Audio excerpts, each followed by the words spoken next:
Hi అండి. ఇప్పుడు మనం చూస్తున్నటువంటి ఈ లొకేషన్ ఏంటంటే దక్షిణ కాశీ అలంపూర్కు సంబంధించి ఆగ్నేయ దిశలో తుంగభద్ర నది కొత్త వంతెన బ్రిడ్జ్ ఏదైతే ఉందో ఆ ప్రాంతంలో మనం ఉన్నాము. పూర్వం ఇక్కడ ఒక పుష్కర్ ఘాట్ అంటే 64 గంటలు పాప వినాశిని దగ్గర నుండి అలంపూరు దాటి 12 మైళ్ళ దాకా నది వెంబడి ఎక్కడైతే ఉన్నావో ఆ ఘాట్లో ఇక్కడ ఒక ఘాట్ ఉంది. కాశీలో 64 ఘట్టాలు ఎలా ఉంటావో ఇక్కడ అలంపూర్లో అలాగే 64 ఘట్టాలు ఉన్నాయి. ఈ ప్రాంతంలో పూర్వం ఒక పుష్కర్ ఘాట్ ఉంది. దీన్ని అలంపూరు జోగులాంబ సేవా సమితి అని ఒక సంస్థ ఉండింది. దానికి హైదరాబాద్లో ఒక భక్తుడు బండి శ్రీనివాసులు అనే ఆయన నిర్వహిస్తున్నాడు. ఆయన ఇక్కడ పూర్వం ఏదైతే ఘాట్ ఉందో ఇక్కడ ఒక కోనేరు లాంటిది ఒక బావి మాదిరి ఇక్కడ ఒక శిథిలమైనటువంటి ఘాట్ ఉండింది.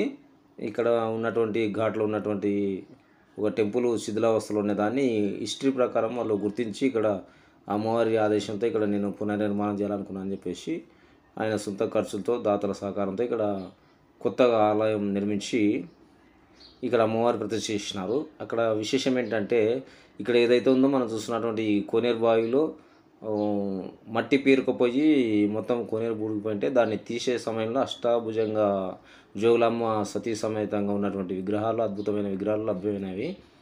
వాటిని కొత్తగా నిర్మించి పునఃప్రతిష్ఠ చేశారు. ఇక్కడ సంతోషించాల్సిన విషయం ఏంటంటే శిథిలమైనటువంటి ఒక పుష్కర్ ఘాట్ని పునర్నిర్మాణం చేసి మళ్ళీ యథాస్థితికి తీసుకురావడం ఒక ఎత్తు అయితే, విచారం ఏంటంటే ఎంతో చరిత్ర ఉన్నటువంటి అలంపూరు ఆలయ పుష్కర్ ఘాట్కు ప్రస్తుతం వీళ్ళు ఏమని పిలుస్తున్నారు అంటే గంటలేశ్వర ఆలయము.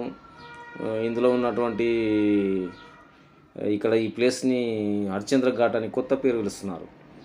నిజానికి ఇక్కడ ఉన్నటువంటి ఘాట్ చరిత్రలో అలంపూర్లో సంబంధించిన 64 ఘాట్లో ఈ గంటలేశ్వర ఆలయం అనే పేరు కానీ హరిశ్చంద్ర ఘాట్ అనే పేర్లు ఎక్కడ ఉన్నట్టు నేను కూడా 11 సంవత్సరాలు రీసెర్చ్ చేసినాను. ఈ పుస్తకంలోనే ఈ గ్రంథంలోనే ఎక్కడ కనపరచలేదు. 64 ఘాట్లో ఇక్కడ ఉన్నటువంటి హిస్టరీ ప్రకారం ఈ పాత శ్మశానం ఏదైతే ఉందో దాని పక్కల మణికర్ణిక ఘాట్ అని చరిత్రలో మనకు రుజువు ఉంది. ఆ మణికర్ణిక ఘాట్ పేరు ఎందుకు వచ్చిందంటే ఇక్కడ పూర్వం ధనధాన్యాలు దానం చేసేవాళ్ళు, అంటే చనిపోయిన వారి ఆత్మశాంతి కొరకు ఇక్కడ నది దగ్గర స్నానం చేసి ఆ కుటుంబ సభ్యులు అప్పట్లో దాన ధర్మాలు డబ్బులు లేవు కాబట్టి ధనధాన్యాలు చేశారు. ఇక్కడ మణిమాణిక్యాలు దానం చేసేవారు పాప విమోచన కొరకు, ఆత్మశాంతి కొరకు. ఆ విధంగా మణిమాణిక్యాలు దానం చేసిన కాబట్టి మణికర్ణిక ఘాట్ అని పేరుంది. ప్రస్తుతం వీళ్ళు గంటలేశ్వర ఆలయం హరిశ్చంద్ర ఘాట్ అంటున్నారు. ఇది తప్పు. ఎందుకంటే ఇక్కడ 64 ఘట్టాల్లో ఇది ఒక ఘట్టము. మరి ఇక్కడ ఉన్నటువంటి ఈవో గారు కానీ, దేవస్థాన కమిటీ కానీ, ఇక్కడ ఉన్న అర్చకులు కానీ, చరిత్రలు తెలిసిన వాళ్ళు ఎందుకు ఈ పేరు పెట్టినారని ఇంతదాకా ప్రశ్నించిన దాఖలు లేవు. మరి ఎందుకు వాళ్ళు దీనిపై స్పందిస్తలేరో వాళ్ళకే తెలియాలి. ఇదివరకు ఈ పాప వినాశిని దగ్గర ఉన్నటువంటి రాఘవస్వామి అలంపూర్ సంబంధించిన చరిత్రలు చెప్తే అతనిపై తప్పుడు ప్రచారం చేస్తారని చెప్పేసి కేసు ఏదైతే పెట్టినారో ఇక్కడ కొందరు ప్రధాన అర్చకులు, మరి అంత తెలిసిన వాళ్ళు ఇక్కడ మణికర్ణిక ఘాట్కు ఈ కొత్తగా గంటలేశ్వర ఆలయం హరిశ్చంద్ర ఘాట్ పేరు పెడితే మరి ఎందుకు స్పందించలేదు? దీని వెనుక కారణాలు రకరకాలు ఉన్నాయి. దానిపై కూడా ఒక ప్రత్యేకమైన వీడియో చేస్తాం. ఎందుకంటే ఈ శుభ సందర్భం ఇక్కడ ఆయనని ఒక పక్క అభినందించాల్సిందే బండి శ్రీనివాస్ గారు. ఎందుకంటే ఓ శిథిలమైన దాన్ని లక్షలు వెచ్చించి పునర్నిర్మాణం తీసుకోవడం అనేది ప్రశంసనీయం. కాకపోతే చరిత్రకు సంబంధించిన పేరు మళ్ళీ కనుమరుగయ్యేటట్టు కొత్త పేరు పడడం అనేది ఇక్కడ హర్షించదగ్గ విషయం కాదు. కాబట్టి దేవస్థానం వల్ల దీనిపై దృష్టి పెట్టాలి. 64 ఘట్లలో ఎవరంతా వాళ్ళు కట్టించి ఎవరంతా వాళ్ళు కొత్త కొత్త పేర్లు పెడితే చరిత్ర కనుమరుగే ప్రమాదం ఉంది.